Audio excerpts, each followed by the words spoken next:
Meus irmãos, boa noite a todos. É com imensa alegria que nós estamos uma vez mais reunidos em nome de Jesus Cristo, sob a tutela do professor Eurípides Bassanufo, nosso amado mentor, sob as bênçãos da nossa mãe Maria, Maria Santíssima, Maria de Nazaré, Maria, Mãe de Jesus. Uma vez mais, nós vamos ter a alegria de ter conosco a doutora Carolina Coser Gomes, médica psiquiatra, titular da ABP, especialista em dependência química pela Unifesp. O tema de hoje vai ser repercussões emocionais no âmbito familiar pela pandemia.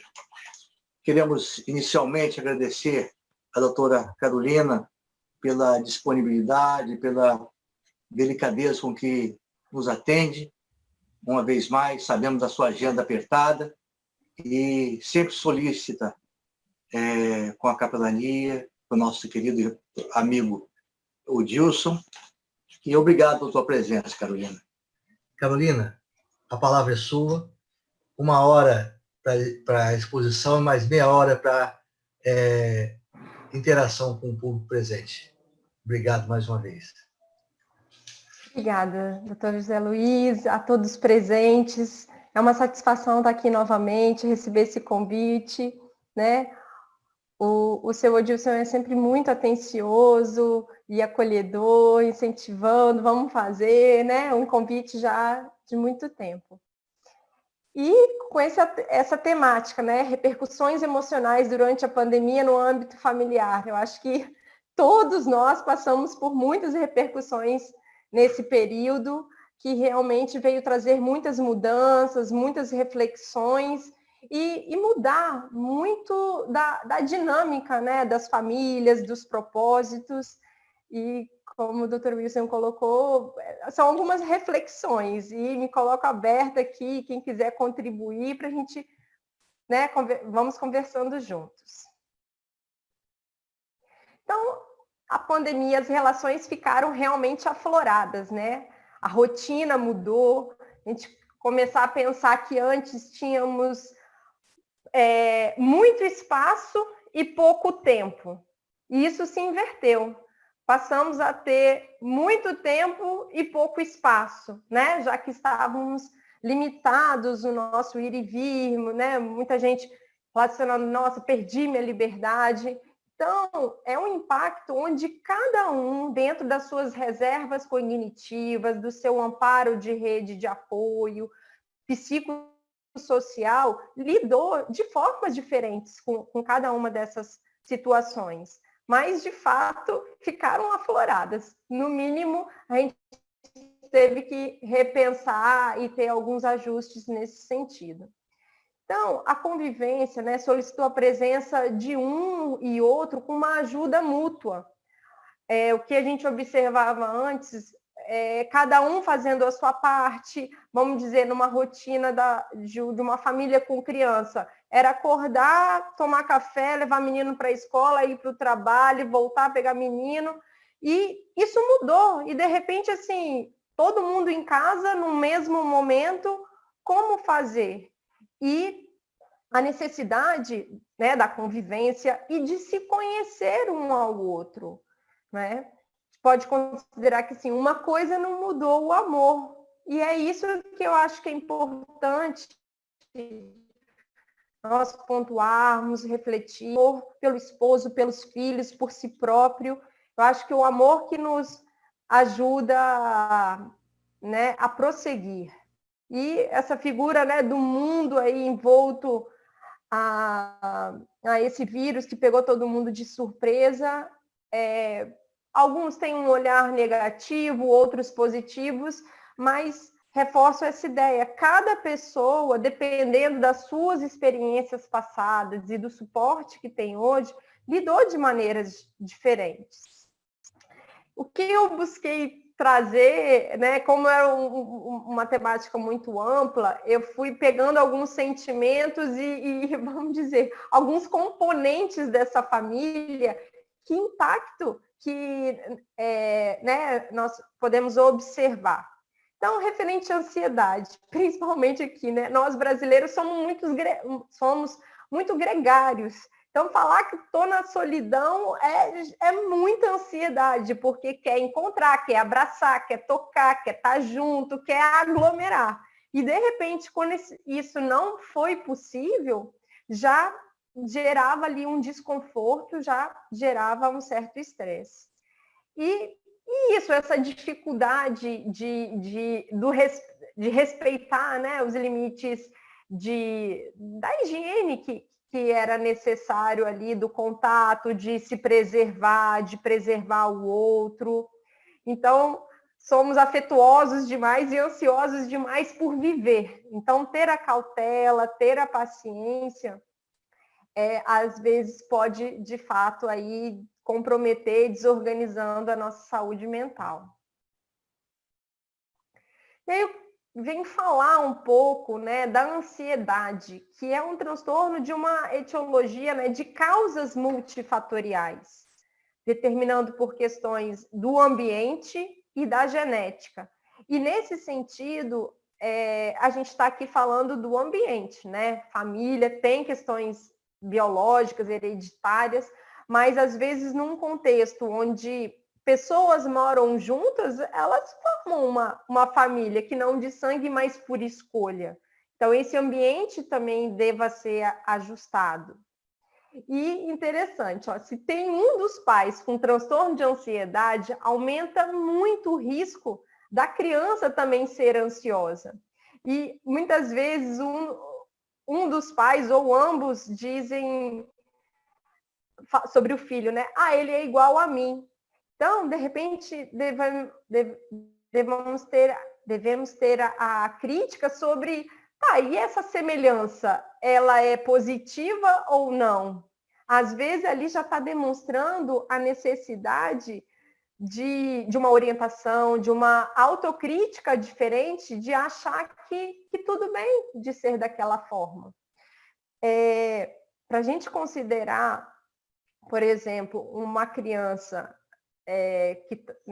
um ambiente que ela está inserido, isso é capaz de ativar e desativar o funcionamento do gene, demonstrando assim, a importância de famílias estabilizadas, um lar acolhedor, a parceria da escola. Tudo isso é proteção para doença, para transtornos mentais. Chama atenção referente a transtorno de ansiedade generalizado, que é uma preocupação excessiva com tudo. E muitas vezes a gente pode observar crianças tendo assim preocupada com a parte financeira da casa, com os relacionamentos, o que vai acontecer. Isso é muito exemplo do que ela vê os pais fazendo. E às vezes o pai fala assim, nossa, ele é muito responsável, ele é muito maduro. Mas essa criança pode não ter uma reserva cognitiva ainda para lidar com problemas que ela não deveria se preocupar. Mas isso já pode ser um indício de um transtorno de ansiedade. Então, devemos ficar atentos nisso, que nem toda semelhança de ser parecido comigo e enaltecer isso. De novo, cabe de repente a reflexão se, né, tem que olhar de forma diferente para essa questão. Aqui a questão dos casais, né? O maior tempo de convivência exigindo um maior equilíbrio, sendo necessário o diálogo, o que não ocorria muitas vezes, né? Muitos conflitos que estavam ali embaixo do tapete surgem, mas muitos também podem ter a oportunidade de fortalecimento. De novo, aquela mudança da rotina, eu acredito assim, que pudesse haver muita esquiva de estar junto, de conversar. Então, muitas coisas eram postergadas, do tipo, eu não tenho tempo para conversar, eu estou trabalhando, eu tenho um projeto. Nunca se sentava para conversar do que era necessário, para ajustes, para o bem de todos. E aí, de repente, na pandemia, que não tem para onde ir, está tudo fechado, o trabalho está sendo remoto, né? Teve assim, agora é a hora de conversar, não tem mais para onde fugir. Então, de fato, tiveram muitos conflitos. Cabe chamar a atenção do aumento da violência doméstica também, a considerar quando pessoas que consumiam álcool e drogas que os faziam fora de casa passaram a consumir dentro de casa. E muitos familiares não tinham a ideia da quantidade e do tempo que aquela outra pessoa ficava envolvido com aquilo, com a questão do consumo. Então, muitos que passaram a perceber, nossa, agora já está um consumo, né, abusivo, nocivo, e aí foram se dar conta da necessidade do tratamento, bem como essa mudança de rotinas, se considerar, vou pegar o exemplo, uma pessoa que consome álcool em grandes quantidades. Antes, ela saía de casa e ia para o bar. E até o tipo de acidente que isso ocasionava era, por exemplo, um acidente de carro. Porque ele estava com uma atenção alterada, mais impulsivo, com uma desinibição, com uma crítica e o julgamento alterados. E quando esse consumo passa a ser em casa, esse comportamento impulsivo, de agressividade, se voltava contra os membros da família. Por isso, uma das razões desse aumento da violência doméstica. Também vamos pegar outros exemplos, né, dos casais, né, de situações positivas por conta da pandemia. Muitos casais se descobrindo, voltando a namorar, descobrindo a família, os filhos, passando e achando interessante, né, valorizando o que tem em casa, o que antes o tempo, a correria, não era possível. Então veio essa descoberta de querer ser tocado, de tocar. E isso também aproxima, né? Pessoas que não conversavam com os pais, agora ligando, né, o dia a dia para saber como é que estava, se precisava de algo, né, conversas longas e sadias, vídeos, chamadas. Então, foi mudando tudo isso, né, se ajustando. Agora, claro, necessita de um investimento emocional para reconhecer o que precisa ser mudado em si, reconhecer valores no outro, um elogio sincero, né? Isso faz aproximar. Trouxe essa figura desse casal dividindo as tarefas domésticas, cozinhando, limpando, e era dentro daquela questão de ajuda mútua do cenário que se fazia necessário. Agora as crianças. Então, as crianças em casa, sem creche, escola, distantes dos avós. Botei distantes dos avós porque muitos avós têm um papel muito importante de ajudar na criação dos netos, pelas dificuldades dos pais que estão no mercado de trabalho. Então, há uma proximidade muito grande de netos e avós, né? Aí uma atenção, né, da criança e essa repercussão.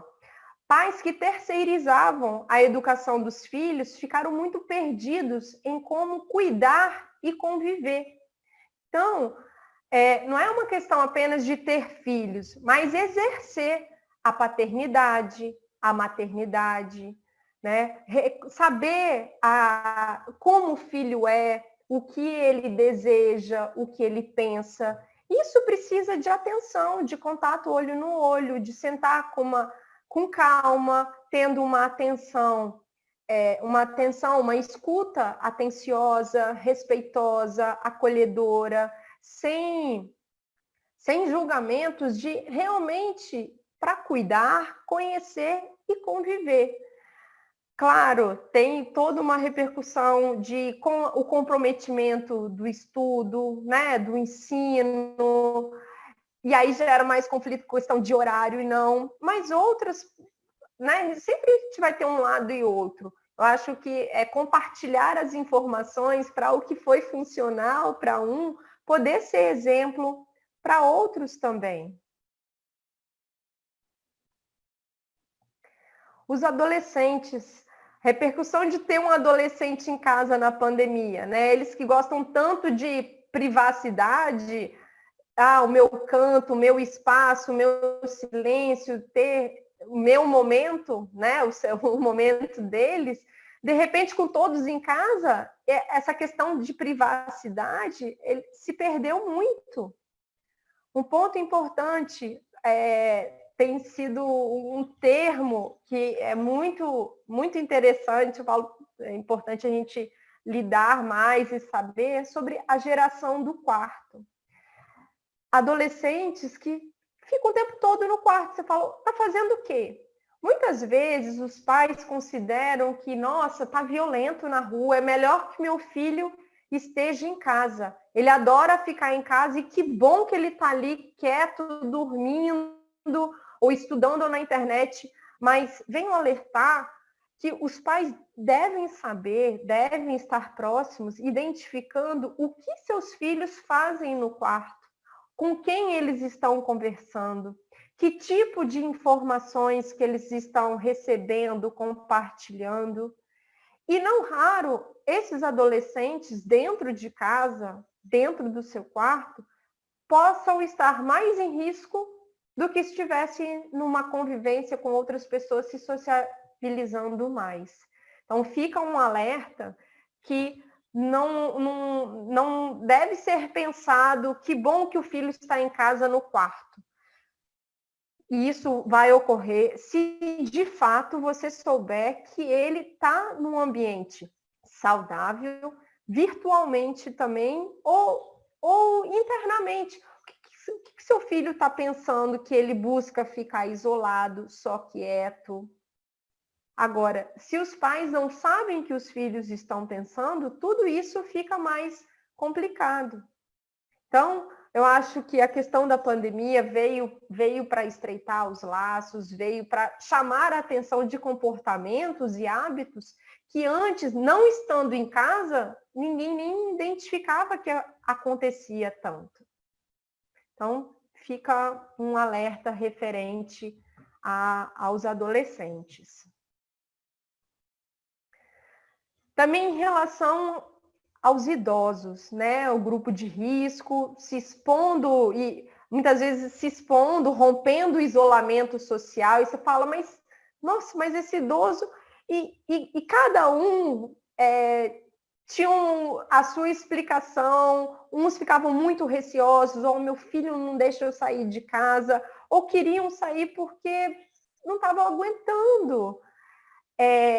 Outros, de fato, se exporam por, de repente, uma falta de instrução, de cuidado, ou porque, isso posso compartilhar, que alguns diziam eu estava pior em casa, isolado, do que quando eu saí, comprava alguma coisa, tinha uma precaução, sim, sabe, da vulnerabilidade, mas eles estavam tentando lidar com o sentimento de angústia, de solidão, o que ocasionou para muitos um quadro ansioso e principalmente depressivo. Já ter uma classificação, um grupo de risco, estou colocando os idosos mais claro, em diversas idades, né, por outras patologias, é possível ser considerado como um grupo de risco, mas isso já tem um impacto, uma repercussão emocional para a pessoa muito grande, de pensar assim, será que eu estou fadada à morte? Ou como que isso vai acontecer? Então, logo no início, com informações muito desajustadas, né? Muita insegurança, a gente não tinha uma fonte segura de informação, muito, às vezes, antagonismo, né? nas informações, o que acaba deixando ainda mais ansioso e perturbando mesmo o pensamento sobre que caminho seguir. E isso era ressaltado de insegurança. Também essa questão, né, ele sofrendo pelo afastamento familiar, social. Eu tive contatos com familiares e mesmo idosos que nesse período solicitaram assistência psiquiátrica em função de episódios de pânico, de quadros depressivos, de perda de apetite, de energia, de desesperança, de desespero, né? De sofrendo com muita saudade das pessoas próximas. Então, teve uma repercussão muito grande. Trouxe essa tela ilustrativa de um pintor espanhol retratando, né, quantos netos não puderam se despedir dos seus avós que adoeceram e faleceram, né? Particularmente eu acho belíssima essa pintura. Mas trazendo esse simbolismo de quantas relações, eu observei isso em alguns relatos de pessoas assim que tinham, de repente começaram a ter uma autocrítica, assim, uma certa culpa de, puxa, quantas coisas que eu posterguei fazer e agora de repente não vai ser possível, ou a outra pessoa não estava mais ali. Então, gera um sofrimento para si muito, muito grande. Também da questão do grupo de risco, quando algumas pessoas falavam de muito sofrimento, né, por terem que estar isoladas, por saberem que eram do grupo de risco, e elas pensavam assim, pensavam não, depois, né, com a história, eu falei assim, mas de onde vinha tanta angústia? Fui percebendo que essas pessoas não tinham deixado de se cuidar como deveriam, sabendo que tem uma doença crônica, que precisariam de exames irregulares, de um tratamento contínuo. Elas meio que se auto-abandonaram e agora a vulnerabilidade também estava desorganizando ainda mais emocionalmente toda essa questão de vulnerabilidade que elas passam, né? Também referente aos idosos, acho que é importante considerar que a questão dos cuidadores, né? Tem famílias que não podem pagar uma outra pessoa, que fazem todo o trabalho de suporte, de amparo, e precisa sair, trabalhar, perderam empregos, ou que pagavam pessoas para cuidar. Então, isso também gerou repercussões em toda a família, de como cada um vai se ajudar, abrir mão, e frente a um cenário socioeconômico muito, muito complicado também. E alguns, né, cuidadores, eles são realmente o elo ali de ligação da família e do ente, se considerar uma pessoa que está isolada, com um cuidador e a família monitorando, provendo, mas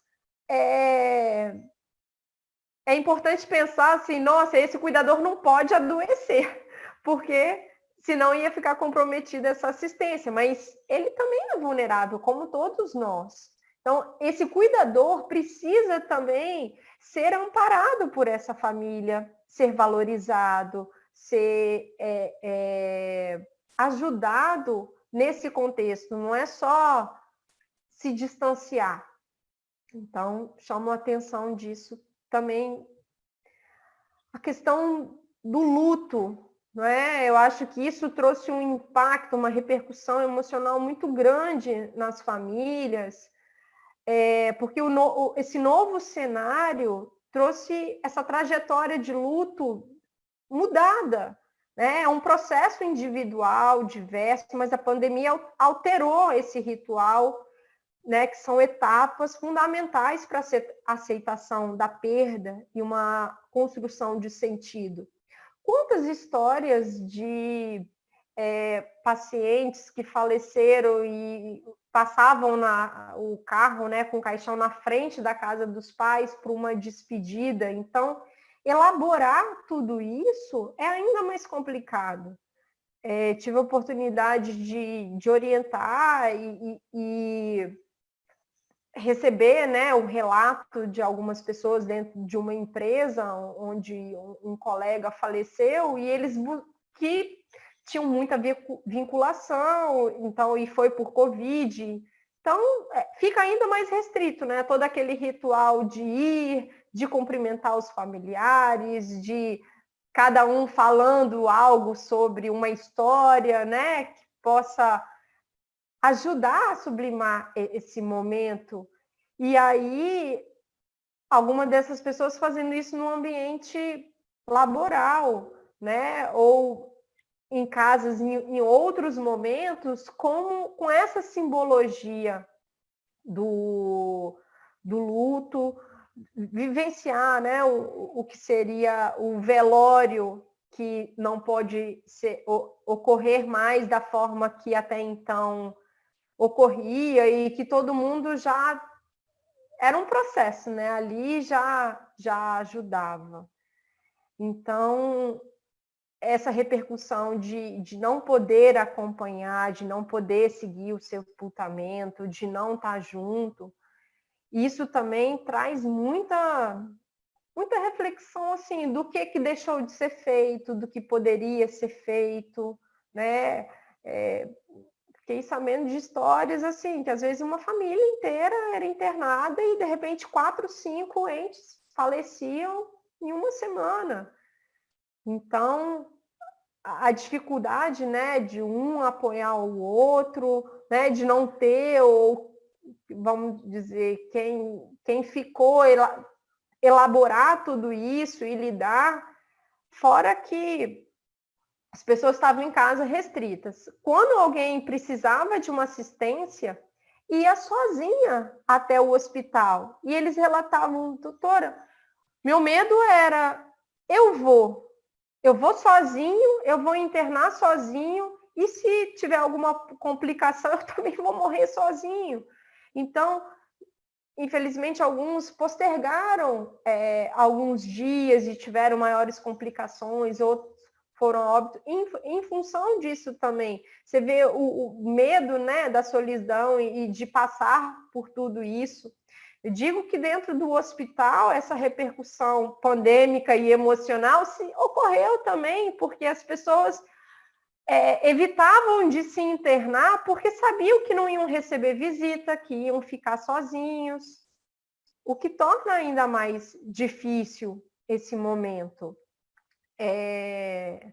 Dificuldade de quem ia trocar com o acompanhante. Então, a gente está falando no âmbito, né, familiar, assim, não só casa, mas eu acho que possa ser estendido a tantos outros ambientes onde há convivência familiar, onde está essa relação, né? Não especificamente dentro do lar, mas essa relação familiar pode se estabelecer em tantos outros locais também. E aí, né, trazendo um pouco dessa questão da espiritualidade, né, atuando como um fator de prevenção e proteção das doenças mentais, né, um aspecto importante de vida para auxiliar nesses momentos desafiadores, buscando recursos de enfrentamento, fé, né? É um recurso psicológico. Para muitas pessoas, é essa fonte de força. Tudo bem, gente? Eu posso prosseguir? Tudo bem. Obrigada, vi alguns amigos aí, fico muito feliz pela presença. Obrigada.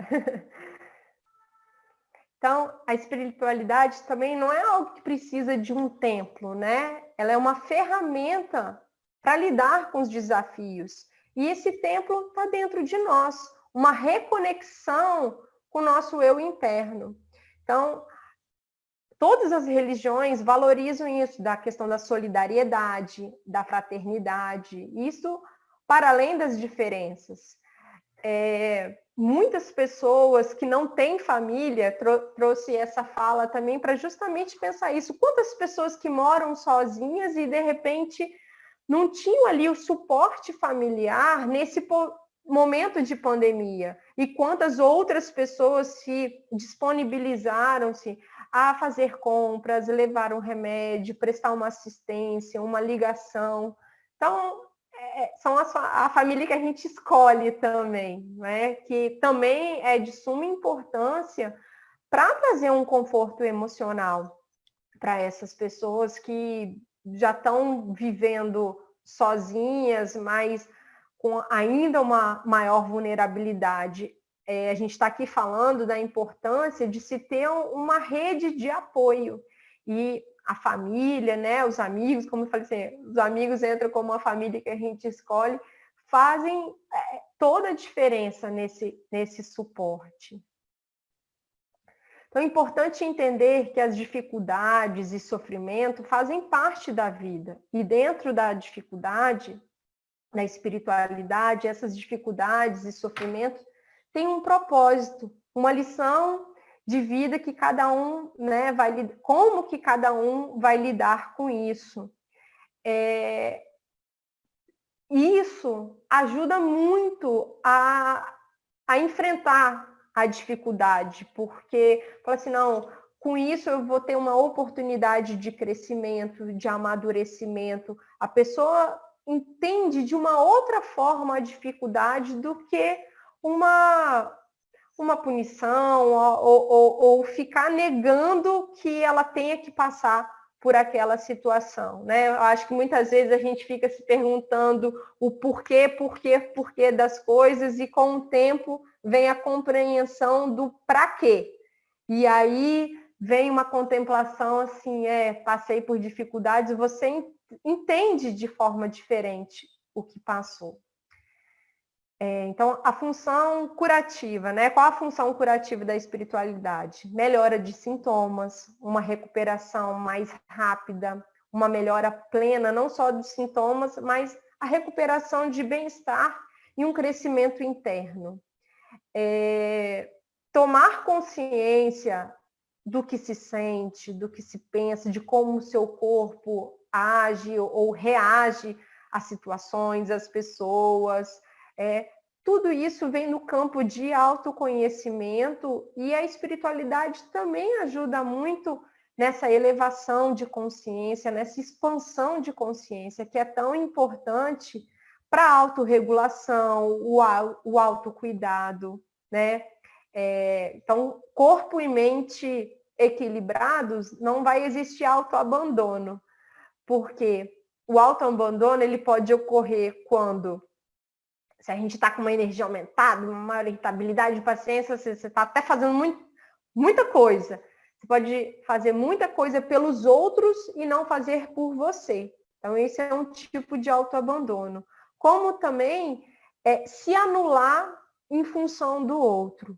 E isso pode ocorrer em diversas vezes nesse contexto familiar, mas se falar, eu estou me doando pelo outro, ok, mas sempre cada um também tem que ver o seu limite. O cuidador precisa de tanto cuidado quanto o paciente, né? A gente está falando da relação médico-paciente, mas não, o cuidado com os seus. Se os avós precisam de mais suporte, um irmão, um pai, uma mãe, é como cada um vai se desprender para fazer essa ajuda. Muitos momentos, sim, vai haver um autoabandono muito racional. Não, estou tirando de mim que eu quero fazer, eu estou cansado, mas... Porém, depois é importante retomar para o eixo, para essa conscientização, respeitando o limite, até para conseguir continuar cuidando. Então, para alguns pontos, né, sobre o que precisaríamos sempre estar valorizando, né? A conversa com capacidade empática, entendendo as necessidades do outro, levar a crise como um fator de crescimento, né? Eu peguei aqueles exemplos dos casais, sim, muitos brigaram, muitos se separaram e outros se uniram mais, né? Se fortaleceram. Então, como que cada um pega aquela oportunidade, que não só é positivo, mas às vezes dá dificuldade, e transforma para o seu próprio crescimento, né? É importante que tomemos consciência da importância do controle emocional em todos os contextos dos nossos relacionamentos, seja dentro de casa, no trabalho, né, à distância, por vídeo, contato, né? As relações interpessoais ganharam muitos canais e a gente também está aprendendo a lidar com todos eles, a se ajustar e não se deixar ser prejudicado por essas outras relações. Eu acho que é realmente aprender, né? Eu acho que cada uma tem o seu ponto positivo, mas o que for negativo, identificar, transformar para que isso não impacte negativamente, né? Sim. Sugestão de manter um canal de comunicação aberto, mostrando aos filhos que você se importa, né? E o ajuda a se sentir apoiado. Muitas dificuldades de não conhecer o que o filho pensa, o que ele faz, vem disso, dessa falta de comunicação, de um canal aberto onde os filhos possam recorrer aos pais, né, aos responsáveis por eles, de ter essas orientações. Então, incentivar o filho, né, ou um ente a cuidar, de suas dificuldades, né? Leve-o para uma avaliação se for necessário, né? Realizar um tratamento, mas participar do processo. É muito diferente a resposta de uma estabilização, de um transtorno mental, quando a família está engajada, está empenhada, mas com uma boa crítica. Porque alguns familiares, se não tem uma crítica adequada da doença, acabam atrapalhando. E também cabe a nós, profissionais, identificarmos, às vezes, esse tipo de falta para levar esclarecimento, para ajustar isso de uma melhor forma. Então, prestar atenção nos pequenos passos que seu filho, que seu ente, né, consegue dar e comemorar cada um deles. Quantas e quantas pessoas em todas as idades sentem muita falta de serem valorizados nas suas pequenas conquistas. E talvez isso seja um dos pontos que não só geram, né, produzem muita angústia e ansiedade de uma necessidade de uma performance, de um imediatismo, sem imaginar que todo sucesso vai ser uma construção. A própria felicidade é uma construção. Se considerar que ela vai vir pronta, então cada um tem sua responsabilidade de se engajar e de construir. Então, se a família constrói isso junto, é ainda melhor também. Entenda que seu familiar tem dificuldade e precisa de apoio, né? Não minimize nem maximize o que ele sente. Quando eu disse sobre uma escuta acolhedora, né, empática, vem disso. Entenda, acolha. Depois as coisas vão se ajustando. Mas se a própria pessoa não se sentir ouvida, valorizada, respeitada, há um retraimento dessas emoções. Isso internaliza e toda uma dificuldade de assistência acaba sendo prejudicada.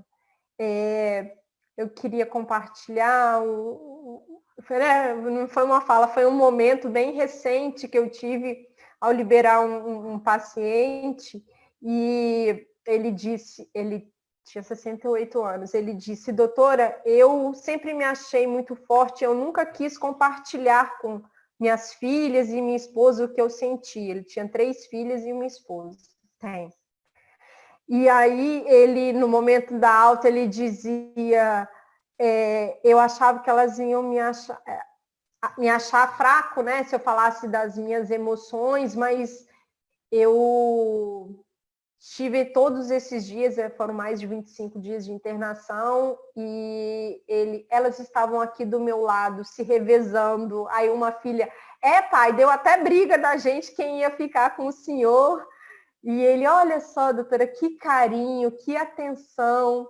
E aí eu falei assim, mas ele falou, hoje eu não tenho problema, eu peço ajuda, eu aprendi que não tem problema, que eu posso falar com elas, eu posso contar.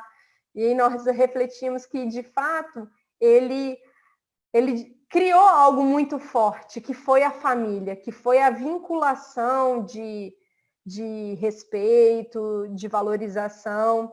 E ele dizia, elas falam, pai, você cuidou da gente, agora a gente cuida do senhor. Então, é muito bonito a gente poder presenciar esse tipo de vinculação e de gratidão, né, que a pessoa possa manifestar. Então, legitime as sensações e emoções, por exemplo, de insegurança e medo, né, para um filho, mas tem que ser um modelo de enfrentamento. Descreva seus sentimentos e mostre que mesmo com medo e vontade de evitar, né, a pessoa enfrenta. Então, o filho está apavorado com alguma coisa, ou eu também tenho medo, mas eu tenho que ir, eu tenho que ir ao supermercado, eu tenho que ir ao trabalho, a gente vai tomando cuidado. Então, essa flexibilização também passa a ser exemplo para os menores e para os demais da casa também. Eu acho que muitas vezes me perguntam, mas doutora, você não tem medo de sair de casa? Eu tenho, mas eu tenho que ir, é a minha responsabilidade, é o que eu acredito, né? Eu tenho cuidado. E compartilhei com a minha família também, falei, olha, vocês fiquem bem em casa, porque eu tenho que ir ao hospital, é um trabalho.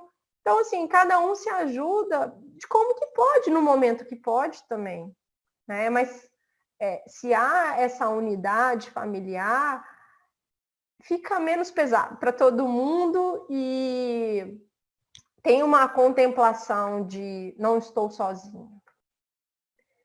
Então, eu coloquei, né, o elogio sincero, o toque, o carinho. Cada um de nós tivemos que aprender a tocar de uma outra forma, né? Com um olhar, com um abraço, com um gesto assim de longe, mas a intenção, você toca o outro com a sua intenção. Então, não necessariamente como era, né? 3 beijinhos, 2, e muito abraço, e toque o tempo todo. A gente teve que rever essa etiqueta, né? Para o bem-estar e segurança de si, do outro, né? Então, acho que isso é bem importante.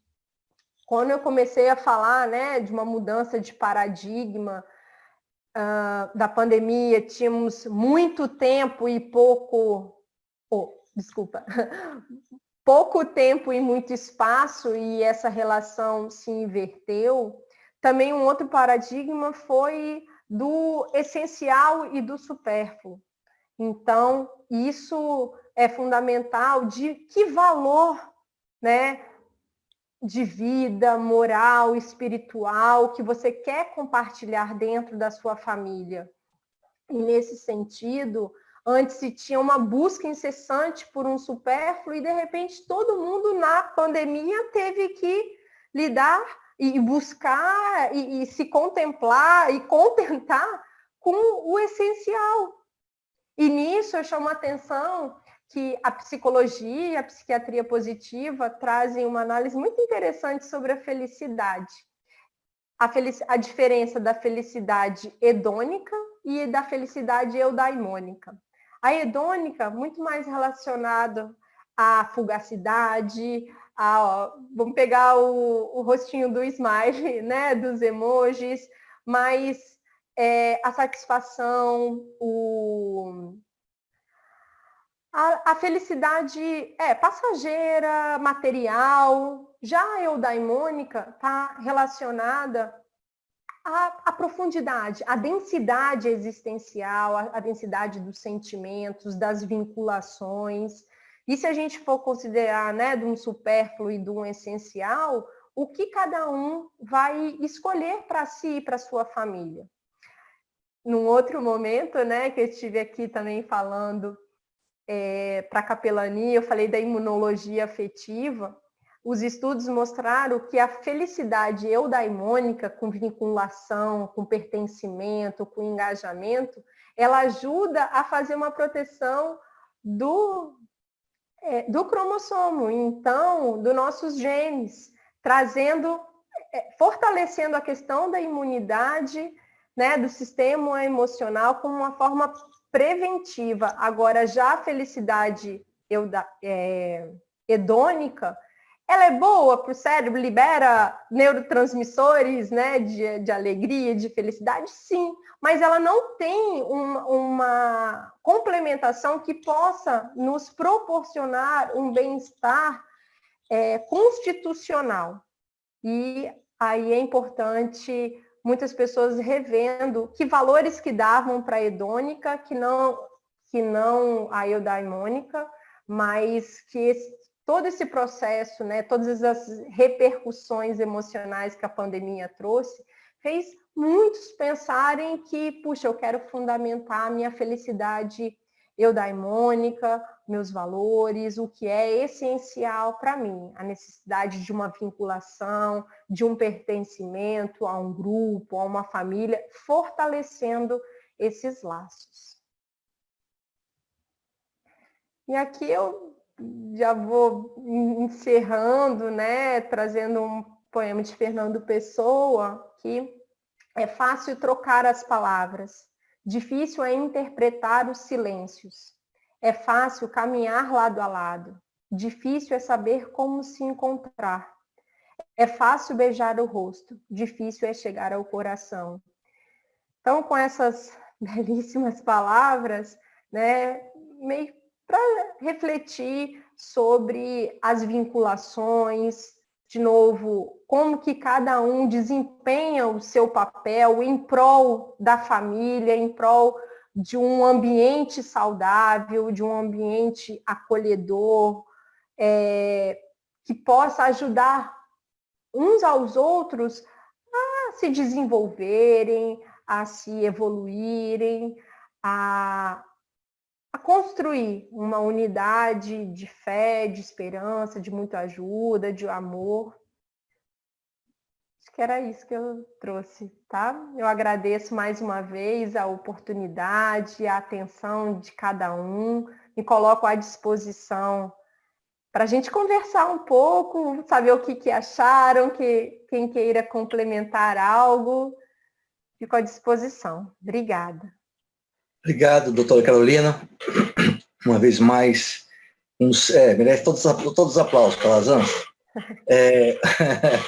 Uma vez mais, bastante intensa nos seus ensinamentos, e muito oportuno todas as suas colocações, porque é um retrato fiel da nossa sociedade hoje.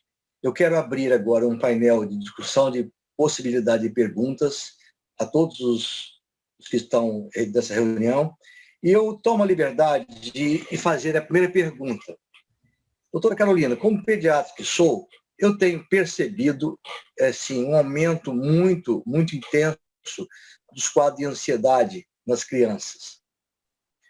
Sabemos que, em função da sua formação, desse momento existencial, trata-se, por isso só, de um grupo mais, vamos dizer assim, mais suscetível na família.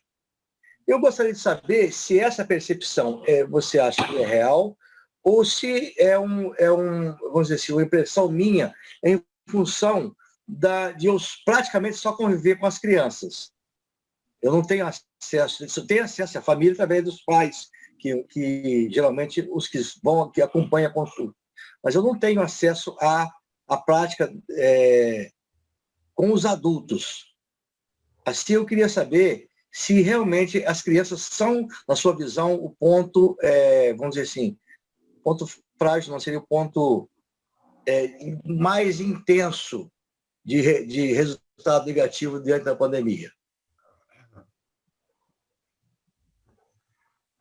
Olha, eu acho que é difícil considerar o impacto apenas vamos dizer, para as crianças, todos tiveram impacto, né?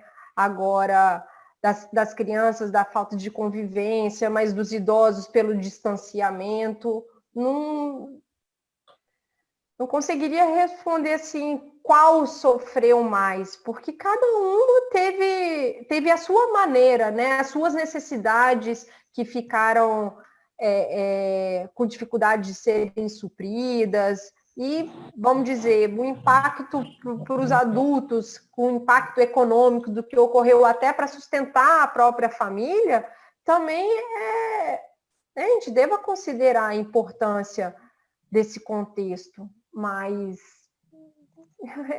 eu acho que é uma repercussão global. Eu responderia dessa forma para o senhor. Não consigo delimitar isso, não. Não sei se outras pessoas queiram Eu acho isso bastante confortável, saber que é difuso o problema, né? É difuso. A verdade é que eu nunca prescrevi tanta psicoterapia, pedido para apoio psicológico, tanto ansiolítico, quanto nesses últimos 6 meses.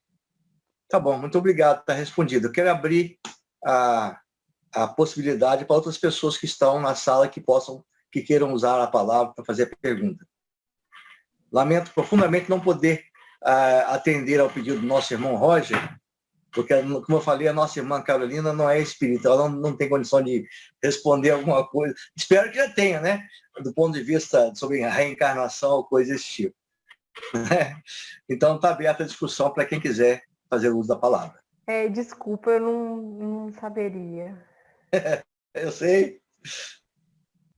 Me apresentar primeiro, meu nome é Antônio Calazans, minha esposa Caroline, sou médico, ela é psicóloga, e já estamos aqui no estado há alguns poucos anos, 4 anos, e sempre tive muita vontade de participar da AMES, né, de um encontro. No ano passado eu decidi muito, que eu queria muito conhecer vocês e participar. E ontem, quando eu vi o folder da Carolina, que é uma amiga, né? Trabalhamos juntos ano passado, sou psiquiatra igual a ela. E aí, quando eu vi o folder, eu falei, não, agora não tem desculpa. Eu vou ver uma palestra de uma amiga e ainda vou conhecer o pessoal da AMES, né? Então, estou aqui com muito prazer, a gente está com muita felicidade. Ao longo da sua palestra, a gente fez muitos comentários, nós nos identificamos com muitas coisas, como todos, né? Ninguém saiu ileso dessa pandemia. Só que, graças a Deus, assim, a gente tem percebido que, apesar de coisas difíceis, né, o doutor Zé Luiz, por exemplo, falou da questão das crianças, né, o nosso pequeno de 7 anos, a gente viu que um quadro de ansiedade muito intenso aconteceu, só que as crianças, diferente dos adultos, em vez delas falarem, elas vão manifestar no corpo, né, então nosso pequeno teve o quadro alérgico dele piorado, teve um quadro gastrointestinal que ainda está permanecendo até hoje. Por outro lado, as questões afetivas da nossa família melhoraram consideravelmente, né? A proximidade, o culto no lar que a gente hoje tem conseguido fazer toda semana, rigorosamente. Então, se a gente vê um lado, vamos dizer assim, iluminado nesse aspecto tão doloroso e sombrio da pandemia, né? Quero só me apresentar e dar os parabéns para a Carolina pela palestra dela. Muito, como sempre, ela fala muito bem, de uma maneira muito delicada e muito empática. E só pegar um finalzinho, Carolina, da sua palestra, quando você falou da questão do essencial versus o paradigma da superficialidade. Eu acho que essa é a grande questão que a gente, às vezes espírita, consegue perceber no mundo atual, assim. A gente sabe que a gente vive um momento de transição planetária que é muito delicado e o ser humano precisou, às vezes, viver uma dor muito grande para dar uma acordada e sair do seu lugar material e seu lugar superficial para entender que agora, numa dor que é global, nós todos somos irmãos de verdade mesmo, né? Porque quem está aqui, quem está nos Estados Unidos, quem está na Europa, na África, todos passaram pela questão do Covid. Então, a gente está meio que descobrindo uma irmandade que é maior do que a gente imaginava. Isso faz com que a gente aprenda a se colocar no nosso lugar, de irmão, de amigo, né? Quero te dar os parabéns, dizer que eu estou te seguindo no Instagram e dizer que eu estou feliz porque eu estou vendo você fazer um trabalho de psicoeducação muito legal, saindo desse lugar limitado do consultório, né? E partindo para uma coisa mais ampla. E vou te dizer que eu vou correr atrás também de você, tá? Calazans, Carol, nossa, é uma alegria ter vocês aqui vendo. Falei, eles estão aqui como os demais, né? Sempre fico muito grata. Eu tenho gratidão a vocês, as oportunidades de, né, Calazans me ver num potencial, né? E a gente trabalhou junto num local e ele me indicou para um outro onde eu estou, né? Então, desenvolvendo. Muito obrigada. Achei os pontos que vocês colocaram muito pertinentes. Sim, obrigada por trazer esse contexto, né, espírita do que eu tenho dificuldade de relatar por falta de conhecimento. E a ideia, né, você citou do Instagram e tudo, é para além do consultório, né? Vocês têm também essa visão de vamos falar mais a respeito e desmistificar tantas coisas que a nossa saúde emocional bate para todos, né? Cada um de nós tem as dificuldades e quando a gente passa a conversar de uma maneira... Sim, não precisa estar no consultório, não é? Para isso. E que possa ser corriqueiro de onde cada um compartilha a sua dor ou a sua conquista em prol de dividir. Eu acho que essa questão da empatia, da irmandade, da solidariedade, vem para a gente falar das coisas boas, mas das difíceis também, das dificuldades. E, mais uma vez, do essencial e do supérfluo, o quanto que se perde muito tempo falando de trivialidades, de coisas superficiais, mas o que vai fazer diferença e trazer engajamento, uma felicidade plena, é falar, de repente, das dificuldades, dos medos, das preocupações, das angústias, de pensamentos negativos. É disso que surgem as maiores transformações, e não ficar num discurso superficial de tá tudo bem, tá tudo ok, e como uma ponta de um iceberg, quando a gente sabe e se depara com transtornos mentais, assim, é muito mais profundo tudo que os outros estavam enxergando ou que o outro estava compartilhando mediante ao sofrimento que ele se apresentava. Então, muito obrigada pela colaboração, tá? E certamente aí, doutor José Luiz, um casal, né, com muito valor, de todos os sentidos para colaborar aqui com a AMES. Eu não sei se o Calazans lembra, mas não, acho que na semana que ele chegou para Vitória, nós estivemos juntos na AMES, eu falei com ele do projeto, coisa e tal, e está aberto o convite. Aliás, obrigado, eu queria até fazer uma proposta para essa reunião, já que você é é espírita e é da área da saúde mental, se você puder fazer a gentileza de responder a pergunta que o nosso irmão Roger fez e que a Carol não pôde responder, eu queria que o Roger fizesse a pergunta no chat para você, diretamente a você, do privado, se você puder responder para a gente. Agora, o Wilson pediu a palavra. Depois do Wilson, eu quero fazer aqui transmitir uma outra pergunta do Roger para a doutora Carolina. Wilson, pode fazer a sua pergunta. Zé, primeiro parabenizar, né, Carolina, Obrigada. e dar as boas-vindas ao Roger, apesar do Calazans, né? Apesar de eu não saber, já teve a reunião nossa, né, da quarta-feira, você comentou, né? Já teve.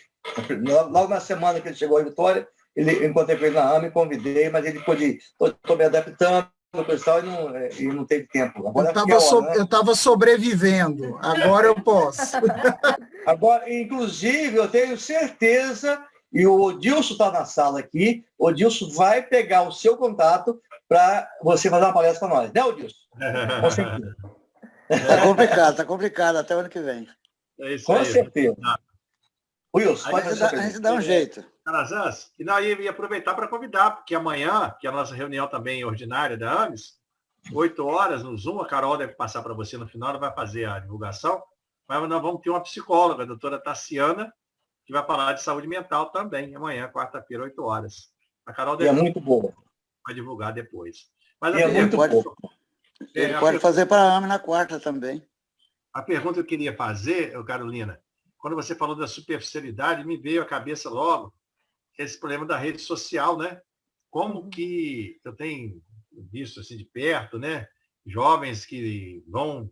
Eu conheço uma que obriga o pai para passar final de semana em hotéis de luxo só para tirar foto, para mostrar que está feliz, que está bem, que está com roupa bonita, que está alegre. Como que as pessoas simulam, aparentam, tá nessa superficialidade e às vezes não entrando na profundeza do seu sentimento. Como é que o jovem está, jovem e todos aí, né, de forma geral, né? Queria que você comentasse sobre isso, sobre rede social e a falsa impressão que se dá de felicidade, né, que todos manifestam na rede social.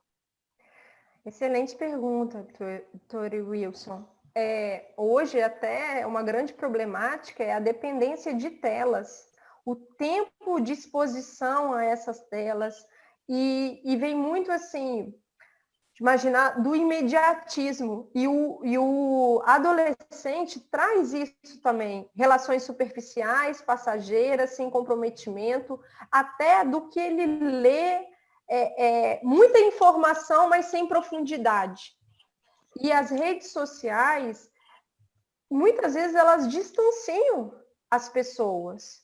Toda essa questão da autoimagem, muitas vezes é para esconder justamente o que estão sentindo, porque não tem um ambiente ou com quem compartilhar, quem possa ouvi-los, justamente porque há também uma cobrança social de beleza, de sucesso, de realização. Então, há um culto a tudo isso também, essa superficialidade.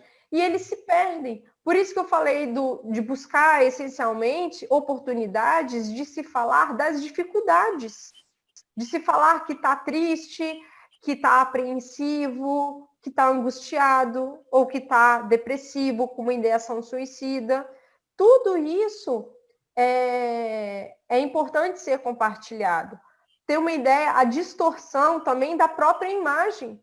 Conversando com um cirurgião plástico, ele falou assim, tem pessoas que chegam no meu consultório pedindo, eu quero ficar com esse rosto. E é um filtro, o rosto dela é de um filtro, ou de um corpo que tem tanta programação.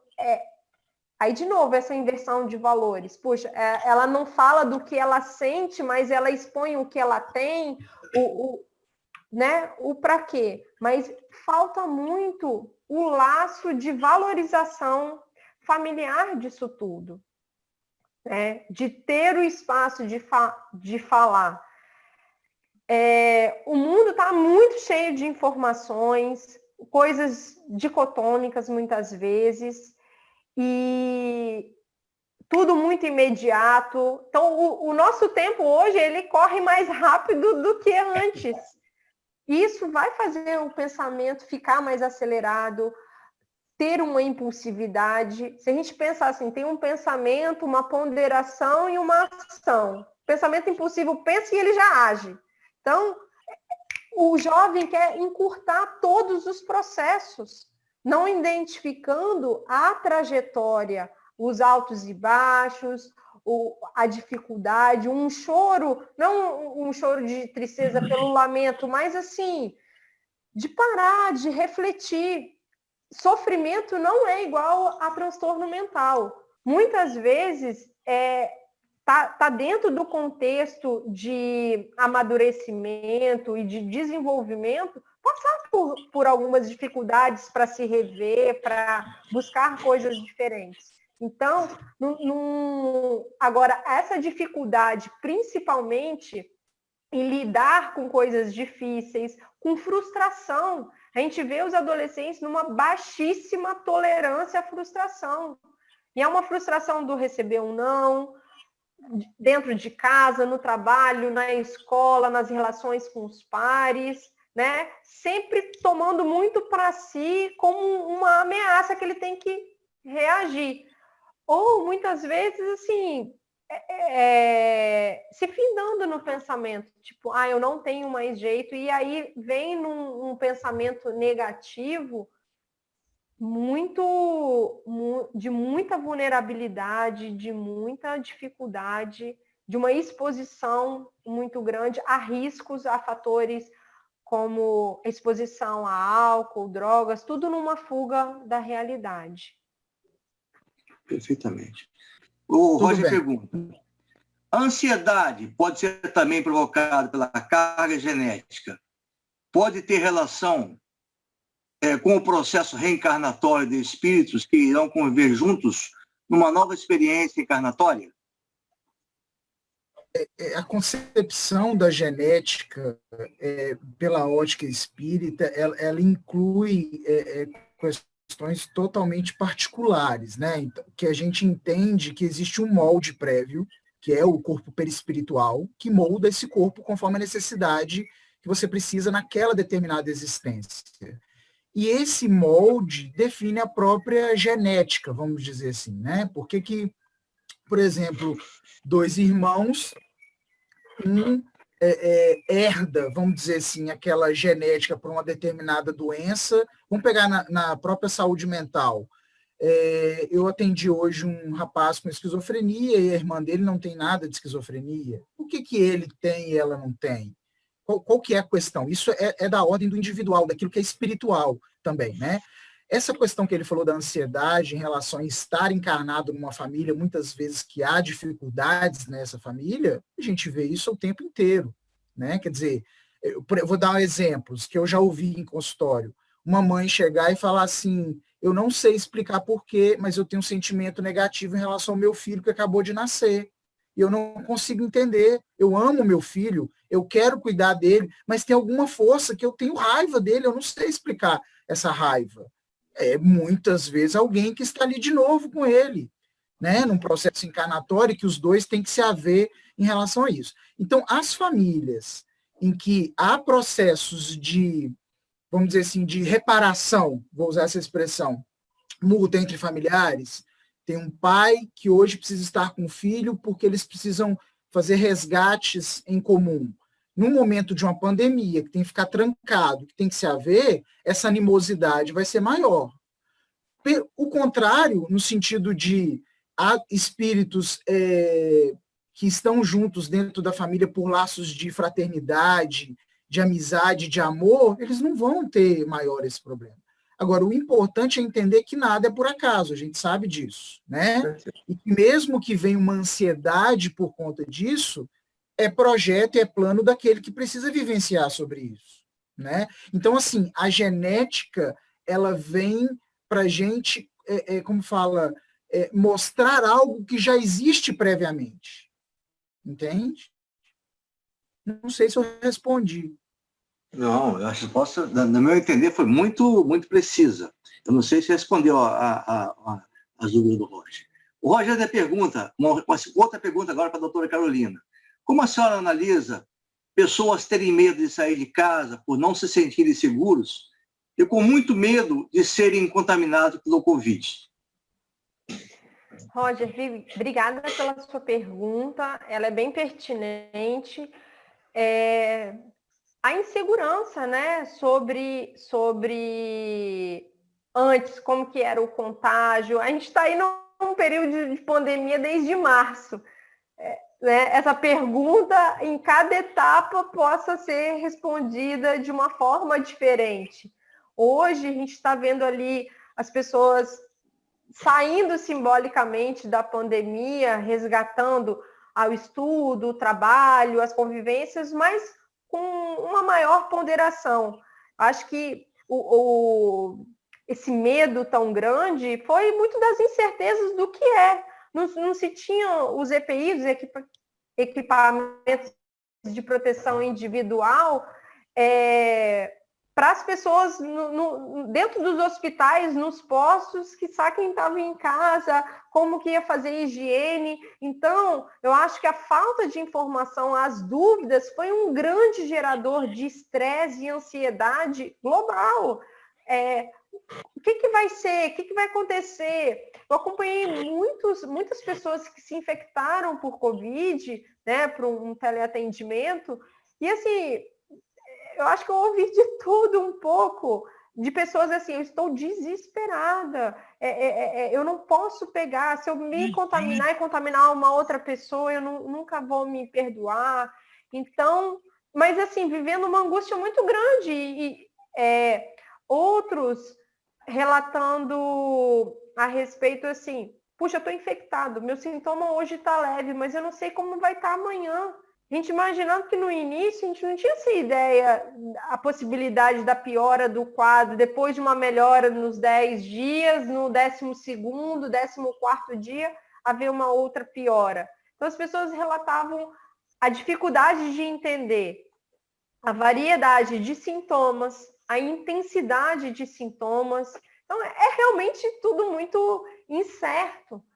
E isso é extremamente angustiante, até a pessoa com Covid de falar, eu não sei como eu vou evoluir positivamente, ou eu vou ter complicação, eu vou ter que internar, o que vai me ocorrer? Então a pessoa já fica num estado de ativação emocional muito grande de luta e fuga, e o medo, tendo que esperar dia após dia para ver uma evolução.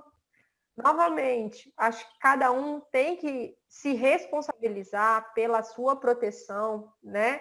Não esperando hoje, fala, doutora, eu tenho muito medo de sair porque eu vejo várias pessoas sem máscara. Não fica esperando que o outro faça você a sua parte, a sua proteção, porque senão a angústia é ainda maior, dela querer que o outro faça. Não, faça você, siga a sua cautela para reduzir isso, mas de fato trouxe a confusão de informações, a falta de um protocolo. E assim, eu tentava compartilhar um sentimento do tipo, não há uma resposta pronta. As respostas estão sendo construídas. Os protocolos iam mudando dia após dia, porque, de fato, novas observações, novos estudos patológicos iam aparecendo, falando assim, não, é melhor associar tal e tal medicação, pede tal exame. Então, as experiências que os outros países foram tendo, né, que passaram na nossa frente disso, depois já foram compartilhando, e toda a parte científica está aprendendo ainda a lidar.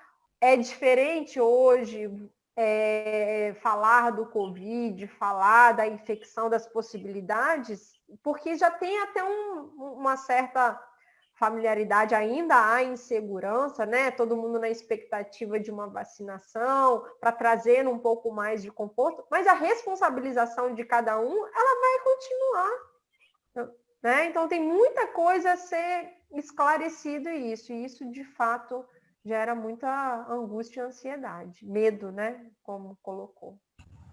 Roger, você está aí na tela, você respondeu as suas dúvidas? Perfeitamente. Eu particularmente me enquadro dentro disso aí, e eu estou passando um sufoco, rapaz, que é complicadíssimo. Eu vou fazer esse ano agora 65 anos, né? A minha esposa também está beirando, e eu sou até paciente do Wilson aí, que já me atende há um bom tempo lá no Centro-Cor, e eu tenho necessidade mesmo de estar indo pelo menos uma vez no ano, né, que eu botei 2 stents aí um tempo atrás, eu tenho necessidade de consciência de que eu devo ir, sim, fazer exame. Mas eu me borro de medo. Eu também, Roger. Eu também estou nessa. Estou esperando uma vacina, pelo amor de Deus, para me voltar a ver o Wilson aí para fazer os exames. Muito obrigado pelo seu carinho, a atenção. Você foi no alvo, é isso mesmo. Bateu mesmo. Fiquei muito feliz com a sua colocação em relação à minha pergunta. Muito obrigado pelo seu carinho. Disponha, obrigada. Alguém mais deseja fazer alguma pergunta? Acho que a oportunidade está aí. Temos mais alguns minutos. Doutora Carolina, quando você colocou das situações das drogas lícitas, que passou a ter o maior consumo dentro de casa e, com isso, também a agressividade que, às vezes, acontecia fora de casa, passou a acontecer em casa. Houve também a oportunidade da família conhecer, às vezes, filhos que usavam drogas e que os pais não sabiam e passaram a saber nesse momento, por causa da pandemia e da reclusão em casa? Seu Osmar, né? Obrigada pela pergunta. Sim, porque uma pessoa que tinha uma regularidade do uso, né? Porque numa linha do tempo, a parte da dependência química pega o não uso, o uso experimental, esporádico, aí vai aumentando a tolerância para um uso diário, abusivo, nocivo e a dependência. Quando há um maior espaço do intervalo de uso ou até diminuir a quantidade, porque muitas pessoas consomem, e isso ainda hoje, consomem drogas que as famílias não têm nem ideia que eles fazem. Mas se eles não podem sair na rua, não podem adquirir, não podem consumir em casa, o humor vai alterando para uma irritabilidade, impaciência, uma agitação, insônia, porque podem já estar aparecendo sintomas de abstinência.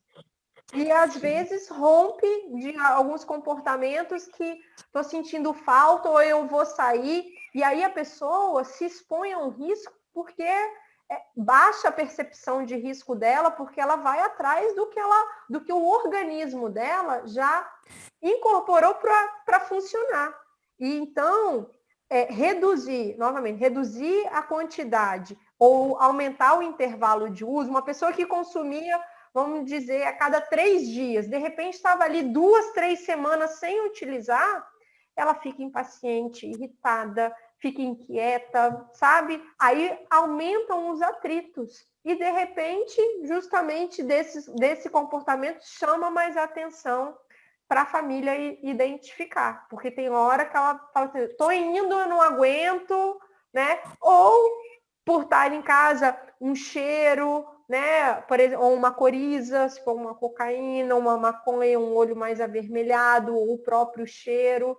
E a própria mudança, assim, de repente, de uma convivência, se ele foi para um canto da casa, utilizou e volta, e aí, né, os familiares percebem a apresentação, a fisionomia é diferente. Fala assim, está estranho, o que está acontecendo? Então, já vai dando indícios dessa possibilidade de que está ocorrendo. Sobre o valor da fé no sentido de fator de proteção, mas não, né, não no sentido daquela fé passiva, né, de você não fazer a sua parte e confiar que Deus vai resolver tudo, mas a fé ativa, você faz tudo que está ao seu alcance, mas e confia numa força superior que está no comando do barco.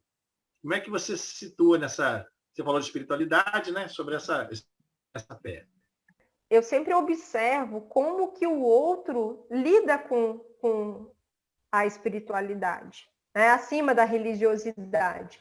E se eu identifico que aquilo é um ponto de força, de revigoramento para a pessoa, eu incentivo.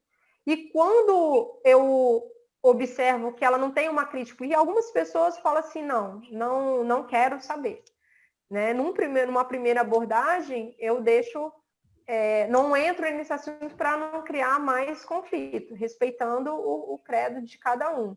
Mas se eu vejo que, de repente, ali tem uma oportunidade, eu incentivo justamente como parte de um engajamento, de uma força interna para ser transformadora, né? Para ser revigorante.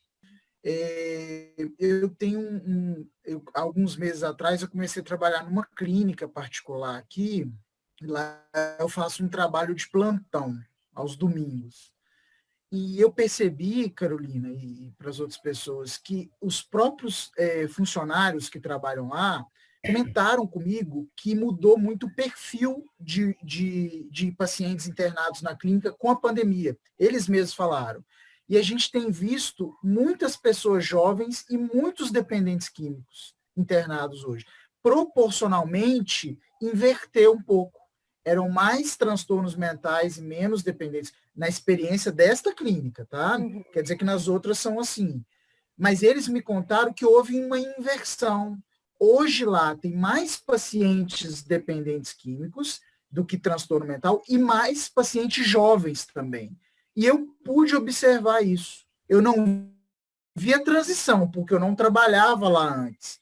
Mas hoje eu vejo lá, o número de jovens e de dependentes químicos é mais do que 50% dos pacientes que estão internados. Então, meio que confirma, talvez, o que você falou e que o Osmar perguntou. Né?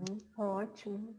E até referente ao consumo de álcool, viu-se especificamente quase 6 vezes maior o consumo mundial, né?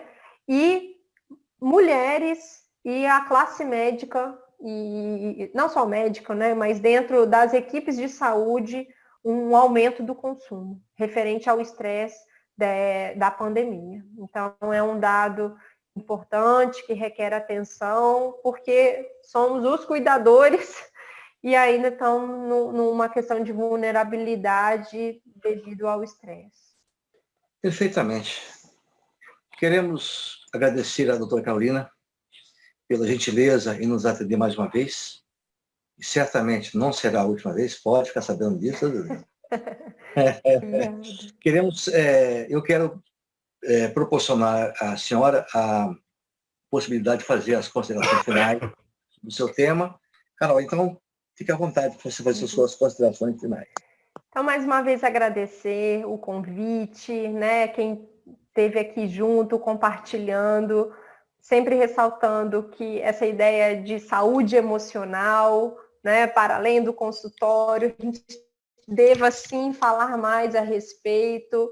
Cada um de nós precisa, sim, se fomentar na sua própria saúde emocional para ter bons relacionamentos. Então, eu acho que a temática foi muito pertinente, englobou todo mundo, em todos os cantos. Então, é bem relevante essa temática. Tentei buscar, assim, trazer exemplos do que eu ouvi, do que eu presenciei, né, de compartilhar essas reflexões. Obrigada a todos que contribuíram também.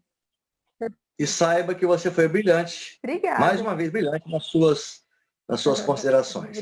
Carol da Capelania, pode dar o seu recado, filha. Pessoal, amanhã, 4 de novembro, às 8 horas, temos a palestra com a doutora Tassiana. E a doutora Tassiana, ela é psicóloga clínica e é membro também da AMES. O tema é Construindo Nossa Saúde Mental. Eu espero vocês amanhã, 8 horas. A reunião de amanhã é transmitida ao mesmo tempo para o YouTube, para quem tem dificuldades para entrar no Zoom, e também pelo Zoom. Como é que você vai receber o link? Vem aqui no rodapézinho da arte, ó, aqui embaixo. Manda seu nome aqui para esse WhatsApp aqui, ó. 99768-6776. Manda seu nome, eu te inscrevo na lista e no dia, que é amanhã, eu envio o link da reunião. Automaticamente. Na semana que vem eu já envio automaticamente para vocês. Ok? Perfeito. Obrigado, Carol. Ô, Dilson, agora a palavra é sua, meu querido. Você vai dar seu recado e depois nos conduzir na prece de encerramento. Tá bom.